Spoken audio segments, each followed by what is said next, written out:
श्री कृष्ण गोविंद हरे मुरारी, हे नाथ नारायण वासुदेवा। श्री कृष्ण गोविंद हरे मुरारी, हे नाथ नारायण वासुदेवा। हे नाथ नारायण वासुदेवा, हे नाथ नारायण वासुदेवा। श्रीमद्भागवत महापुराण दशम स्कंद उत्तरार्ध अथ सप्तपंचाशत्तमोऽध्यायः। स्यमंतक हरण, शतधन्वा का उद्धार और अक्रूर जी को फिर से द्वार का बुलाना। जय हो प्रभु जी, जय हो प्रभु जी।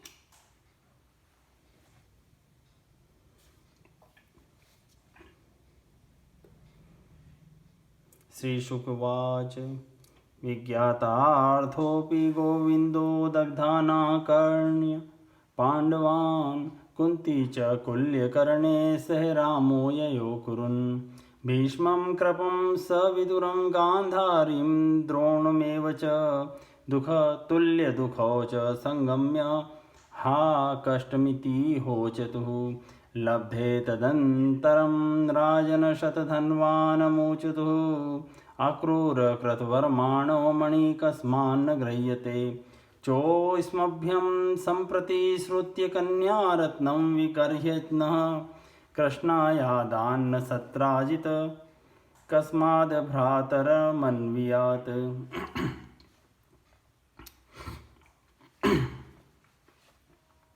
श्री सुखदेव जी कहते हैं, परीक्षित, यद्यपि भगवान श्री कृष्ण को इस बात का पता था कि लाक्षागृह की आग से पांडवों का बाल भी बांका नहीं हुआ है, तथापि जब उन्होंने सुना कि कुंती और पांडव जल मरे, तब उस समय कुल परम्परोचित व्यवहार करने के लिए वे बलराम जी के साथ हस्तिनापुर गए। वहां जाकर भीष्म पितामह, कृपाचार्य, विदुर, गांधारी और द्रोणाचार्य से मिलकर उनके साथ समवेदना सहानुभूति प्रकट की और उन लोगों से कहने लगे, हाय हाय, यह तो बड़े ही दुख की बात हुई।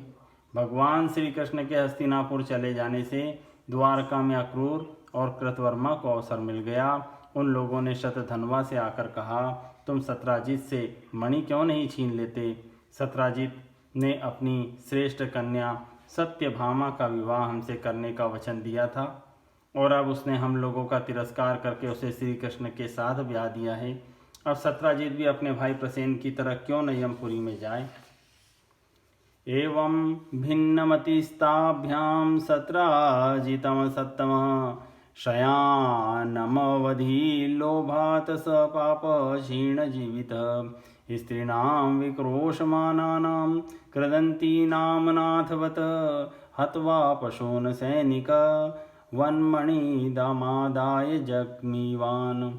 सत्यभामा च पितरं हतं वीक्ष्य शुचार्पिता व्यलपत्तात तातेति हा हतास्मीति मुह्यति।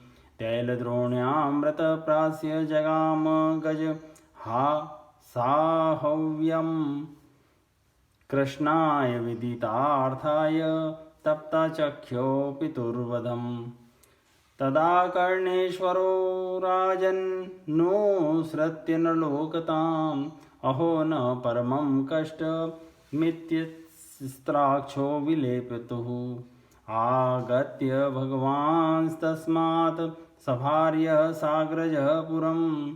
शतधन्वान् मारेभे हन्तुं हर्तुं मणिततः। सोऽपि कृष्णोद्यमं ज्ञात्वा भीतः प्राणपरीप्सया साहाय्यै कृतवर्माणं मया चाब्रवीत्। नाहमीश्वरयो कुर्यां हेलनं रामकृष्णयो। को नु क्षेमाय कल्पेत तयो व्रजिनमाचरण। शतधन्वा पापी था और अब तो उसकी मृत्यु भी उसके सिर पर नाच रही थी।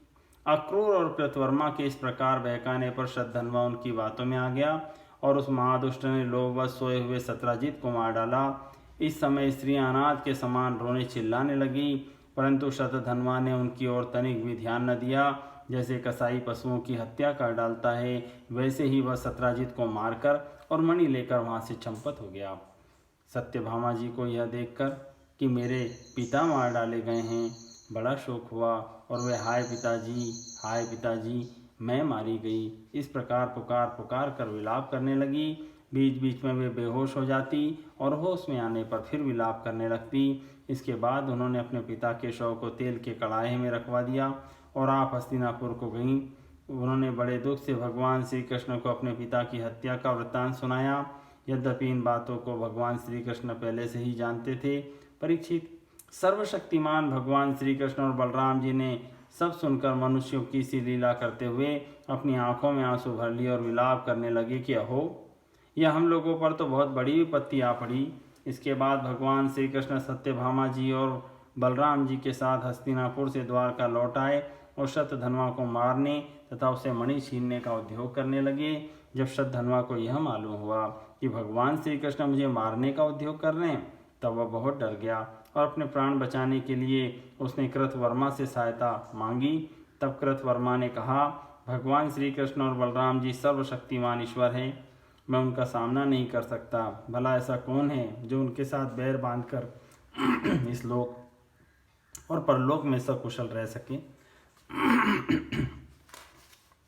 कंस सहानुगोपीतो यद्वेषात्याजित श्रिया जरासंध सप्तदश संयुगान विरथो गतः प्रत्याख्यात स चाक्रूरं पार्ष्णिग्राहं याचत सोऽप्याको विरुध्येत विद्वानीश्वरयोर्बलं य इदं लीलया विश्वं सृजत्यवति हन्ति च चेष्टां विश्वसजो यस्य न विदुर्मोहिता जया यः सप्तहायन शैलमुत्पाटयिकेन पाणिना दधार लीलया बाल उच्छिलीन्द्रमिवार्भकः नमस्तस्मै भगवते कृष्णायाद्भुतकर्मणे अनन्तायादिभूताय कूटस्थायात्मने नमः प्रत्याख्यात स तेनामी शतधन्वा महामणिं तस्मिन्न्यस्याश्वमारुह्य शतयोजनगं ययो गरुडध्वज मारुह्य रथं राजं जनार्दनो अव्यहयातां महावेगेष्वे राजन गुरुद्रुहम् मिथिलायामुपवने विसृज्य पतितं हयं पदभ्यां धावत संत्रस्त कृष्णोऽप्यवद्रवतृषा पदातेर्भगवांस्तस्य पदातिस्तिग्मनेमिना चक्रेण शिरुत्कृत्य वाससो व्यचिनोन्मणिम्। तुम जानते हो कि कंस उन्हीं से द्वेष करने के कारण राज्य लक्ष्मी को खो बैठा और अपने अनुयायियों के साथ मारा गया। जरासंध जैसे सूरवीर को भी उनके सामने 17 बार मैदान में हारकर बिना रथ के ही अपनी राजधानी में लौट जाना पड़ा था। जब कृतवर्मा ने उसे इस प्रकार टका सा जवाब दे दिया, तब शतधन्वा ने सहायता जी के लिए अक्रूर जी से प्रार्थना की। उन्होंने कहा, भाई ऐसा कौन है जो सर्वशक्तिमान भगवान का बल पौरुष जानकर भी उनसे बैर विरोध ठाने, जो भगवान खेल खेल में ही इस विश्व की रचना, रक्षा और संहार करते हैं तथा जो कब क्या करना चाहते हैं इस बात को माया से मोहित ब्रह्मा आदि विश्व विधाता भी नहीं समझ पाते, जिन्होंने 7 वर्ष की अवस्था में जब वे निरे बालक थे एक ही हाथ से गिरिराज गोवर्धन को उखाड़ दिया और जैसे नन्हे नन्हे बच्चे बरसाती छत्ते को उखाड़ कर हाथ में रख लेते हैं, वैसे ही खेल खेल में 7 दिनों तक उसे उठाए रखा। मैं तो उन भगवान श्री कृष्ण को नमस्कार करता हूँ, उनके कर्म अद्भुत हैं, वे अनंत अनादि एक रस और आत्म स्वरूप है, मैं उन्हें नमस्कार करता हूँ। जब इस प्रकार अक्रूर जी ने भी उसे कोरा जवाब दे दिया, तब शतधन्वा ने स्यमंतक मणि उन्हीं के पास रख दी और आप 400 कोस लगातार चलने वाले घोड़े पर सवार होकर वहां से बड़ी फुर्ती से भागा। परीक्षित, भगवान श्री कृष्ण और बलराम दोनों भाई अपने उस रथ पर सवार हुए जिस पर गरुड़ चिन्ह से चिन्हित ध्वजा फहरा रही थी और बड़े वेग वाले घोड़े जुते हुए थे। अब उन्होंने अपने ससुर सत्राजित को मारने वाले शतधन्वा का पीछा किया। मिथिलापुरी के निकट एक उपवन में शतधन्वा का घोड़ा गिर पड़ा अब वो उसे छोड़कर पैदल ही भागा। वह अत्यंत भयभीत हो गया था। भगवान श्री कृष्ण भी क्रोध करके उसके पीछे दौड़े। शतधन्वा पैदल ही भाग रहा था, इसलिए भगवान ने भी पैदल ही दौड़कर अपने तीक्ष्ण धार वाले चक्र से उसका सिर उतार लिया और उसके वस्त्रों में स्यमंतक मणि को ढूंढा। अलब्धमणिरागत्य कृष्णाहाग्रजान्तिकं वृथा हत शतधनुर्मणिस्तत्र न विद्यते।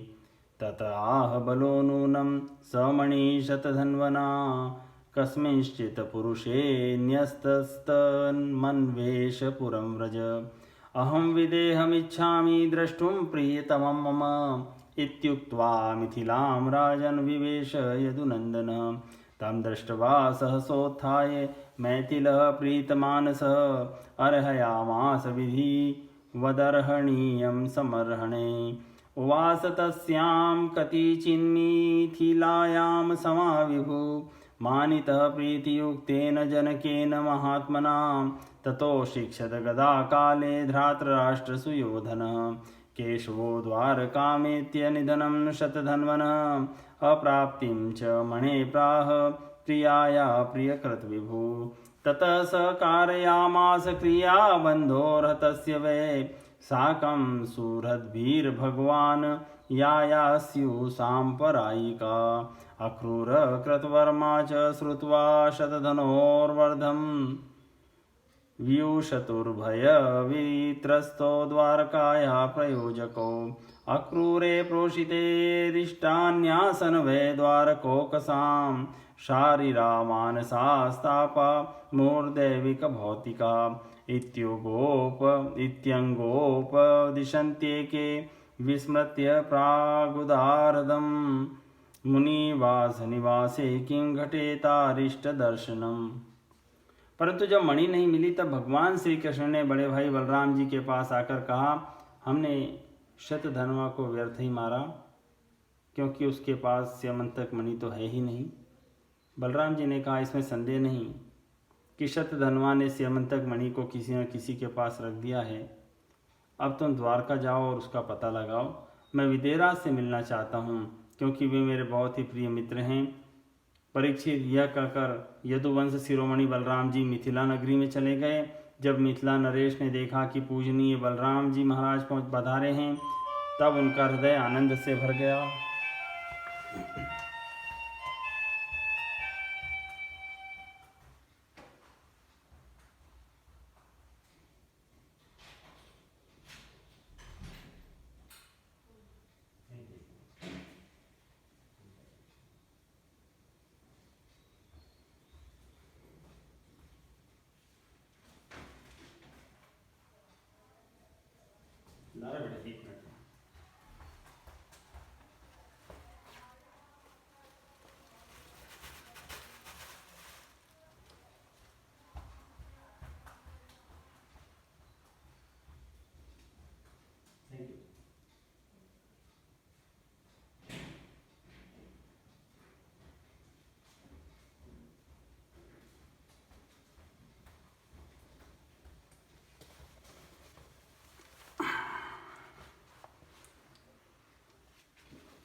उन्होंने झटपट अपने आसन से उठकर अनेक सामग्रियों से उनकी पूजा की। इसके बाद भगवान बलराम जी कई वर्षों तक मिथिलापुरी में ही रहे।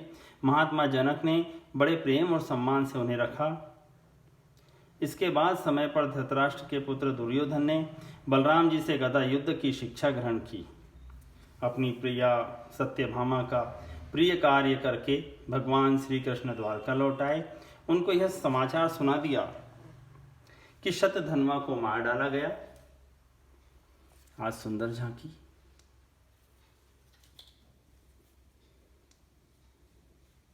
परंतु स्यमंतक मणि उसके पास न मिली।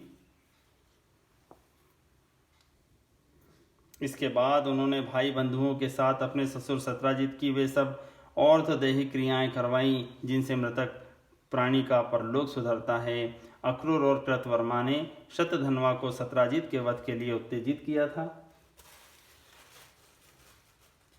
इसलिए जब उन्होंने सुना कि भगवान श्री कृष्ण ने शतधन्वा को मार डाला, तब वे अत्यंत भयभीत होकर द्वारकापुरी से भाग खड़े हुए। परीक्षित, कुछ लोग ऐसा मानते हैं कि अक्रूर के द्वारका से चले जाने पर द्वारका वासियों को बहुत प्रकार के अनिष्टों और अरिष्टों का सामना करना पड़ा। दैविक और भौतिक निमित्तों से बार बार वहाँ के नागरिकों की शारीरिक और मानसिक कष्ट सहना पड़ा। परंतु जो लोग ऐसा कहते हैं वे पहले कही हुई बातों को भूल जाते हैं। भला यह भी कभी संभव है कि जिन भगवान श्री कृष्ण में समस्त ऋषि मुनि निवास करते हैं, उनके निवास स्थान द्वारका में उनके रहते कोई उपद्रव खड़ा हो जाए? देवे वर्षति काशीश स्वफल्कायागताय वै स्वसुतां गान्धिनी प्रादात ततो वर्षत स्म काशीषु तत्सुतप्रभावो सावक्रूरो यत्र यत्र देवोऽभिवर्षते तत्र नोपतापानमारिकः इति वृद्धवच श्रुत्वा नैतावदिह कारणम् इति मत्वा समानाय ग्राहा क्रूरं जनार्दनः पूजयित्वा विभाश्वेनं कथयित्वा प्रिया कथा विज्ञाताखिलचित्तज्ञ स्मयमान उवाचः ननु दानपते न्यस्तत्वयास्ते शतधन्वना स्यमन्तको मणि श्रीमान् विदितः पूर्वमेव न सत्राजितो न पत्यत्वाद् गृहीयु दुहितुः सुतः दायं निनीयापः पिण्डान् विमूर्च्छनं च शेषितं तथापि दुर्धरस्तव्ये स्त्वयास्तां सुव्रते मणि किन्तु मामग्रज सम्यक् न प्रत्येति मणिं प्रति दर्शयस्व महाभागबन्धूनां शान्तिमावह अव्युच्छिन्ना मखास्तेध्य वर्तन्ते रुक्मवेदयः। उस समय नगर के बड़े बूढ़े लोगों ने कहा, एक बार काशी नरेश के राज्य में वर्षा नहीं हो रही थी, सूखा पड़ गया था। तब उन्होंने अपने राज्य में आए हुए अक्रूर के पिता स्वफल्क को अपनी पुत्री गांधिनी ब्याह दी। तब उस प्रदेश में वर्षा हुई। अक्रूर भी स्वफल्क के ही पुत्र हैं और इनका प्रभाव भी वैसा ही है। इसलिए जहाँ जहाँ अक्रूर रहते हैं वहाँ वहाँ खूब वर्षा होती है तथा किसी प्रकार का कष्ट और महामारी आदि उपद्रव नहीं होते।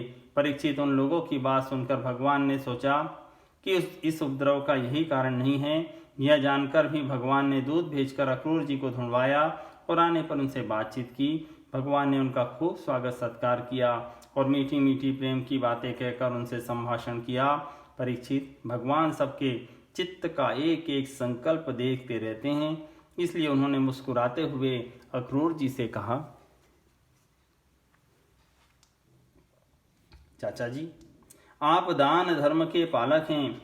हमें यह बात पहले से मालूम है कि शतधन्वा आपके पास वह स्यमंतक मणि छोड़ गया है, जो बड़ी ही प्रकाशवान और धन देने वाली है। आप जानते हैं कि सत्राजित के कोई पुत्र नहीं है, इसलिए उनकी लड़की के लड़के, उनके नाती ही उन्हें तिलांजलि और पिंडदान करेंगे, उनका ऋण चुकाएंगे और जो कुछ बच रहेगा उसके उत्तराधिकारी होंगे। इस प्रकार शास्त्रीय दृष्टि से यद्यपि स्यमंतक मणि हमारे पुत्रों को ही मिलना चाहिए, तथापि वह मणि आपके ही पास रहे, क्योंकि आप बड़े व्रतनिष्ठ और पवित्र आत्मा हैं तथा दूसरों के लिए उस मणि को रखना अत्यंत कठिन भी है। परंतु हमारे सामने एक बहुत बड़ी कठिनाई यह आ गई है कि हमारे बड़े भाई बलराम जी मणि के संबंध में मेरी बात का पूरा विश्वास नहीं करते। इसलिए महाभाग्यवान अक्रूर जी, आप वह मणि दिखाकर हमारे इष्ट मित्र बलराम जी, सत्यभामा और जामवती का संदेह दूर कीजिए।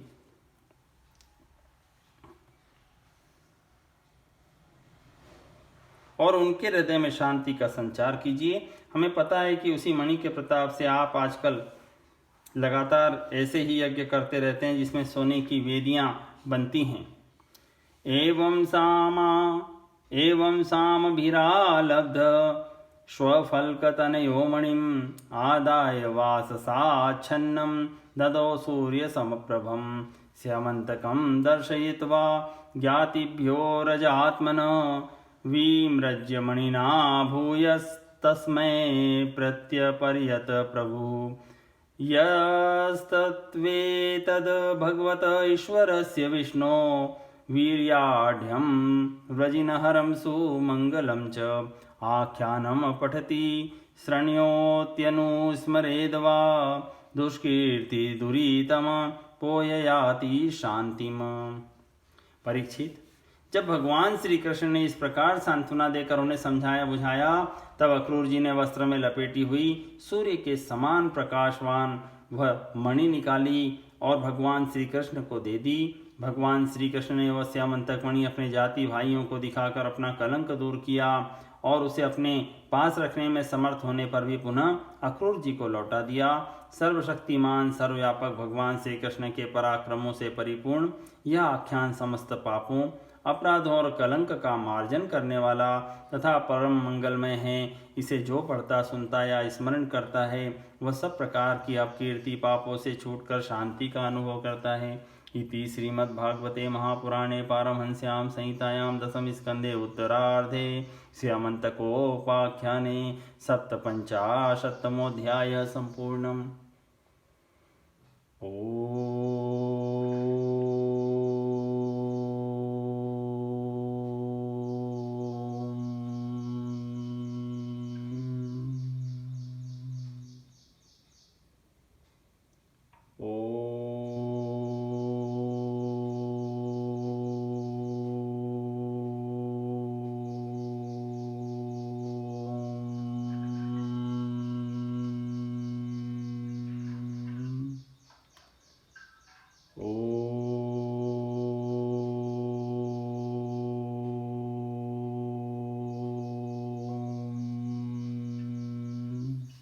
श्री कृष्ण गोविंद हरे मुरारी, हे नाथ नारायण वासुदेवा।